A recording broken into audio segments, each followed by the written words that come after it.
Welcome guys, welcome back to my channel once again. Today we're back with a long overdue recommendation. This is The Soldier, Inmate 4859, the song I listened to yesterday. I mean, these guys' story, man. It must be told. I hope this video comes out. If it doesn't, I'm be sad. But I'm just curious because I don't know that much about it. But this story is insane. So let's go into this. The story of Witold Pilecki is one of the great 20th century stories of bravery and sacrifice. And our song Inmate 4859 is about the brave man, Witold Pilecki.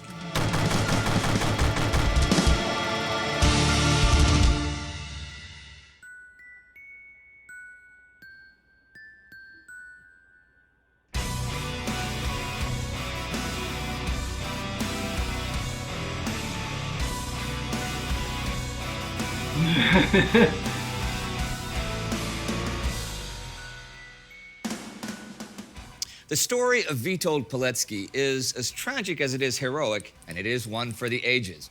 He was born in the Russian Empire near the Finnish border in 1901, spent his youth as part of the nationalistic Polish Pathfinders, and fought in independent Poland's new army against the Soviets in the Polish-Soviet War. He lived a peaceful life for much of the interwar years, but eventually returned to the Army Reserve and in 1939 was mobilized against the German invasion.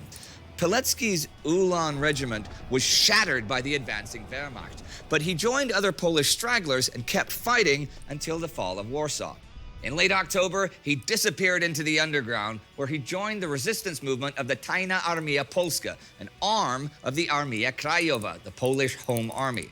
Now, one of their tasks was to get inside knowledge about German prisoner of war camps, and one camp in particular, in the small town of Auschwitz in German, where many Poles simply disappeared.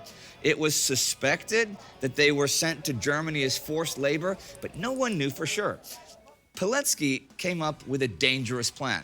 He would personally infiltrate Auschwitz, uncover the truth, and organize resistance in the camp.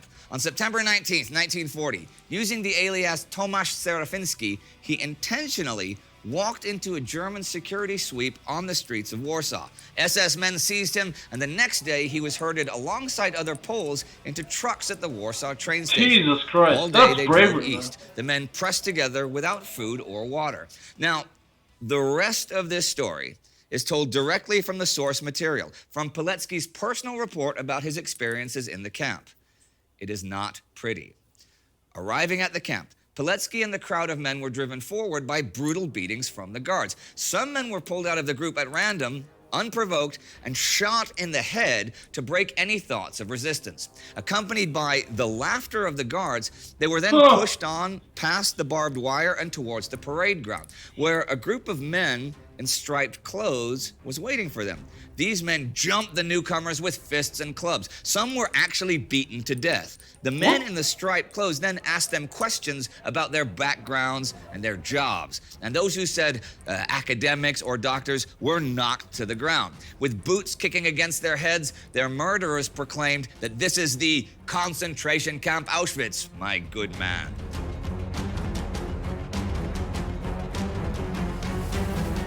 His head shaved, Pilecki hurried out of the bathhouse, though a guardsman knocked out 2 of his front teeth because he did not hold the sign with his prison number between them. From now on, Pilecki was neither himself nor Tomasz, but a number, prisoner 4859.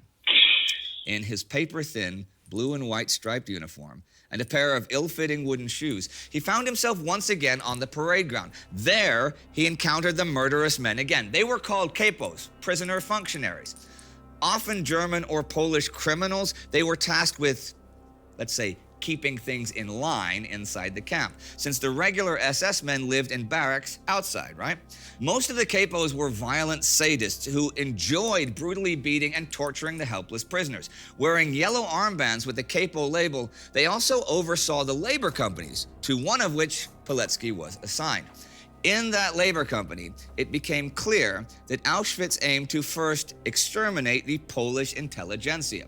Prisoners with academic backgrounds who were not used to demanding physical work or who lacked the experience or the dexterity to work in the quarries were mercilessly beaten to death by the capos. Being too exhausted to lift another brick or to push a wheelbarrow was also a death sentence. Every evening, fewer people returned to the main camp. Every walk to the latrines, every trip to the bathhouse was accompanied by beatings and harassment. Those who came late to morning parade or tried to hide away were hunted down, dragged to the parade ground, and either hanged or shot in front of the others. Many tried to kill themselves, usually early in the morning before the day of torture began. I mean, if anyone tried to escape, the whole block was punished for it, standing out in the open for hours or doing punishment sports where men too exhausted to lift their arms fell down and died under the boots of the capos. Often, the only time to catch your breath was when they were busy murdering another prisoner. Pilecki's good physical condition saved him from this. you know, if you somehow survive all that,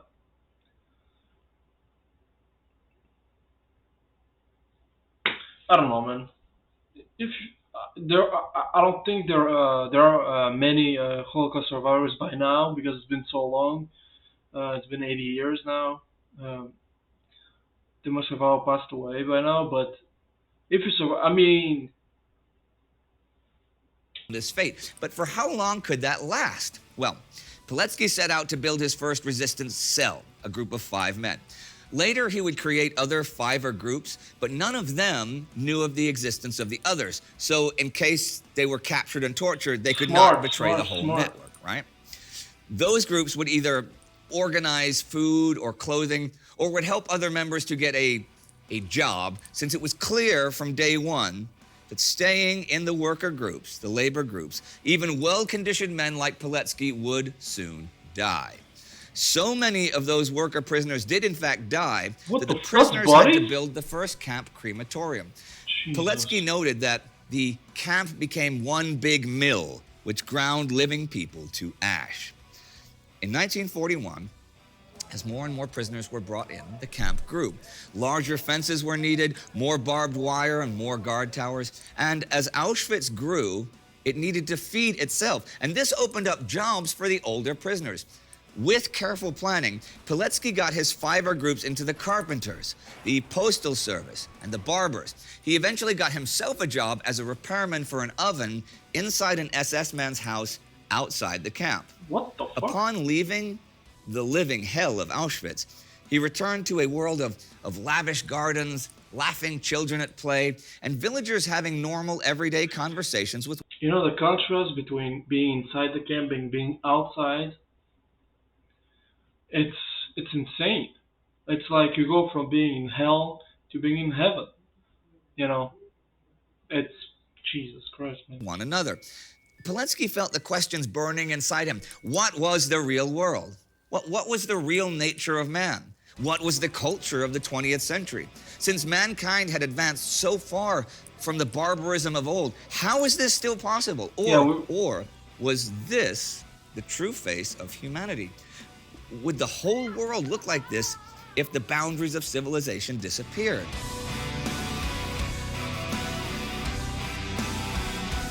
You know, it's been 80 years, and I don't believe we're that far off from this in today's world. Or at least, I mean, there's a huge difference. But, I mean, we're not that far off from being as barbaric as this. I mean, when you think about it, the world nowadays, it's way better than it was 80 years ago, that's for sure. But is it impossible for us to somehow regress to that state mentally? Not at all. I don't believe it. I don't believe that we're above it because there's so many governments, especially with the pandemic, that a lot of governments that were democratic in nature really went authoritarian, and you would never think that government became authoritarian. You know, it happens, man. Things they happen quickly. You know, the fall into.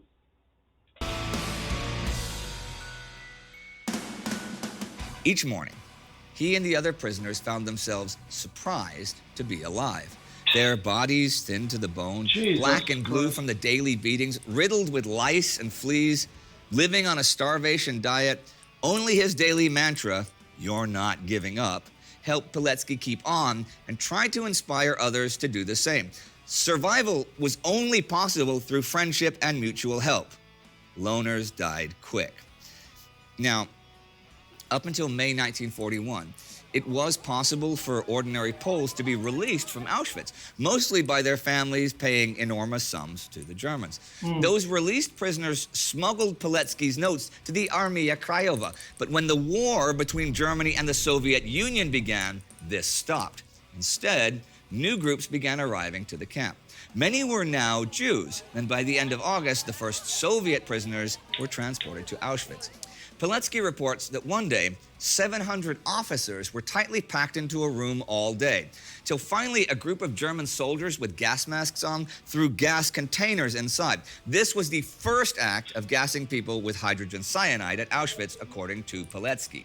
Soon after, though, on his way to work, he passed groups of naked Soviet prisoners waiting to be led into the crematorium, where they were gassed and burned.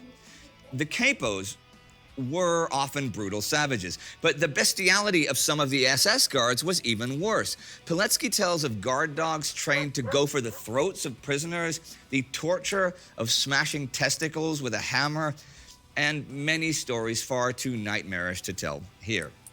Now, with his cells set up in important positions all over the camp, Pilecki was ready to start a revolt, but he needed help from the outside to be successful. The prisoners were thirsty for revenge, and they were ready for anything, since they did not fear death after all they had endured. But even had they managed to overwhelm the guards and take the camp, they would not be able to hold it for long. Pilecki believed that the Armia Krajowa had received at least one of his messages. He had urged them to stage an attack or send in paratroopers from the Free Polish Army over in Britain or drop a crate of arms onto them or something. But so far, nothing. Without help from the outside, Pilecki's third Christmas in Auschwitz came and went. And Auschwitz was now changing. There was no longer collective punishment, no outright murder, or even everyday brutality, or at least it was toned down. See, Auschwitz became a factory which would now systematically murder its prisoners instead of individualistic random killing. Not with the batons of the capos, but with phenol and gas. There were 3 crematoriums working simultaneously, able to burn corpses within minutes. By April 1943, more and more of the surviving Poles were sent out of Auschwitz to make room for Jewish prisoners from all over Europe and the Soviet Union.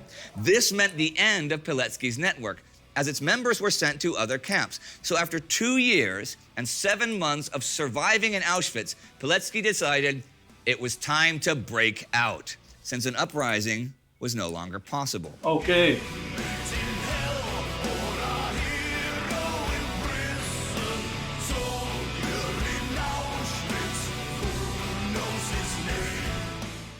He got a night shift job at a bakery outside the camp.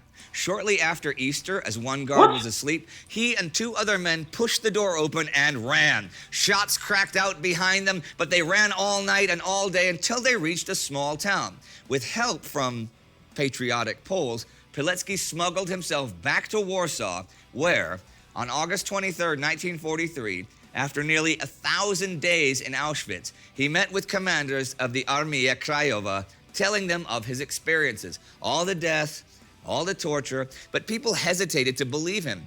It seemed all too unbelievable, even for the hated Germans to do all this killing. They knew it was bad, but not this bad. Yeah, correct me if I'm wrong, but there was a lot of there was information getting smuggled out of those camps, and given to allied nations like the U.S., the U.K., and it was written in journals.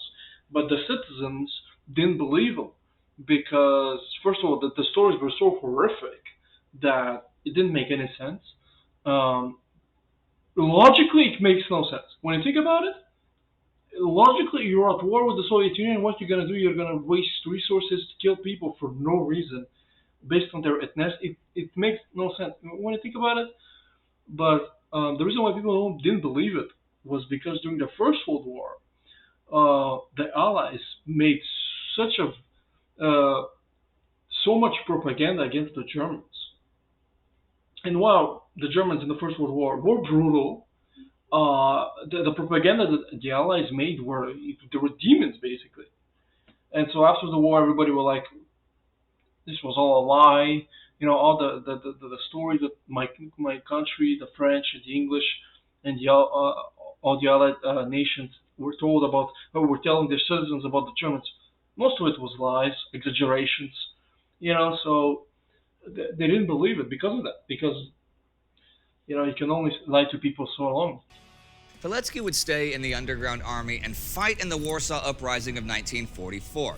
He was later interned in prisoner of war camps, and after liberation in 1945 was assigned to the Second Corps of the Polish Army in Italy, where he turned in his report about Auschwitz to the British.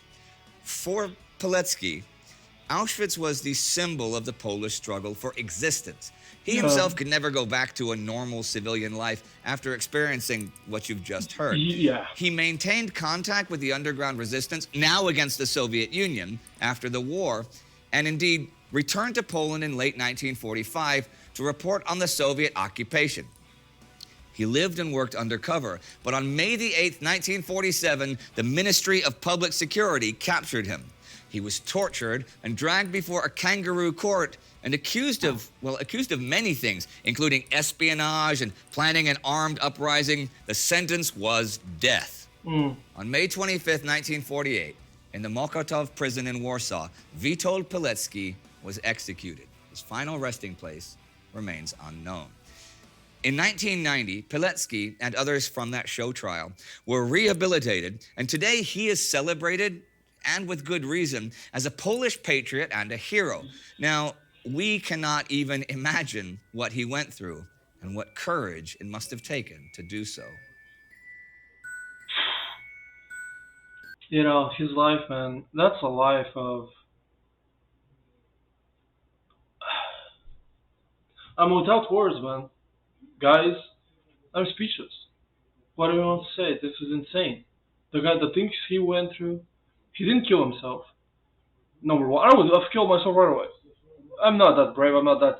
You beat me up a few times. I'm kill. You know what I mean? I won't kill myself if you beat me up a few times. But if I go through all the 1,000 days in that camp, and then you escape, and then you somehow survive the war, and then you get killed in '48. It's like, can you give me a break? Life, you know what I mean? It's a pretty heavy story, you know? Yeah, I gotta be honest, I don't know how many people we researched for the Heroes album, but if there ever was a slam dunk, pardon my language, what the fuck moment, this was it, I would say. And it is, their sacrifice is one thing, bravery is another thing, but doing all of that, I mean, think of the odds. I mean, getting in and getting out. Yeah, I'm gonna go to Auschwitz on purpose. And then I'm gonna get out on purpose, and doing all that for a cause, and for what is essentially, what is a noble and a just cause, any way you slice it. Yeah, and I mean, I am so surprised also that how isn't there a major Hollywood blockbuster about this? That makes no sense at all. Yeah, and people are coming up with, Hollywood scripts. I mean, I'm not bashing the film industry here, don't get me wrong, but I mean, people are making scripts that are less fantastic and not true, and still nobody. And this is a true story, and even the tragic ending and stuff, Yeah. That's, maybe that's why they're not doing it. Well, they could throw in a romantic interest or something. They could have Gwyneth Paltrow, maybe. I don't know. Romance in Auschwitz, great. Stranger things have happened in Hollywood. Yes, true. But that leads you to wonder. I mean, there must have been romantic stories in Auschwitz. I guess so. I mean, we met a woman called Anna who fought in the Polish resistance during the uprising. Yeah. She actually said that,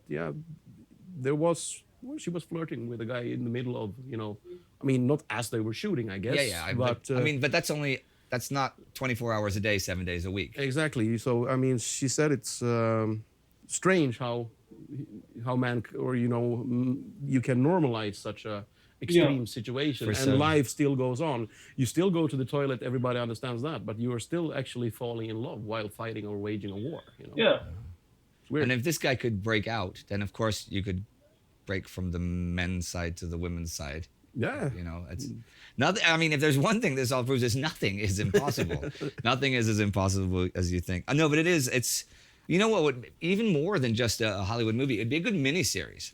Yes, You know? actually. HBO, do you hear this? See, if anybody out there's HBO is listening, and Yuki and I'll write it. I mean, I'm a writer, and he's good at emotion, so together we could do it. Yeah, but don't put me in acting in it because I suck as an actor. So As we've noticed over these months of Yes. Sabaton history, ladies and gentlemen. What about the actual song itself, though? Did you decide on the topic before you wrote the song, or did you have the music sitting around wrote the music with Peter, our producer. Okay. The first time we wrote a song together, and him, you know, coming from, you know, Lindemann, Pain, Hypocrisy, those bands, and the harder side of things, it became a bit of a harder and very, very dark song. So as we were writing that song, I realized that this is the song because obviously, even though it's a very, very, you know, It's a we're great singing song. about a very courageous man, it would not have made sense at all to have a, you know, proud, uplifting song for the subject. You know? Especially, I wonder what he was like as a person, like personality-wise, because you don't. I mean, from the story, you can see. Okay, he's got a lot of. I mean, you know, going through all that, I can't even imagine the pain, the horrors, what he went through. I can't imagine it, to be honest. So, guys, I'm gonna end the video here. I don't want to risk it because a lot of my recordings that go 20, 25 minutes, they crash and I lose everything. So I'm afraid. I'm sorry, I'm not gonna finish the video. There's like 30 seconds left. But this was very good, very informative, horrifying, heroic, and it has a very anticlimactic ending at the end. It's not a fantastical ending of, you know, he got away in the sunset with the girl of his life and then he lived happily ever after. No, the guy just it's it is what it is. It's a great story, and as he said, this should be a movie or a miniseries. 100%. The story is fantastic. I mean, it's insane. I wouldn't believe it if it wasn't true. Someone tells me this story right away. You don't believe it. It's so fantastical. The guy goes to Auschwitz on purpose, escapes, and gets killed 3 years after the war. It's anyways, guys. I hope you liked my reaction. Leave a like, subscribe. Uh, tell me what you think. This is a very heavy subject. It's horrifying. Yeah, leave a like and all that. See you guys.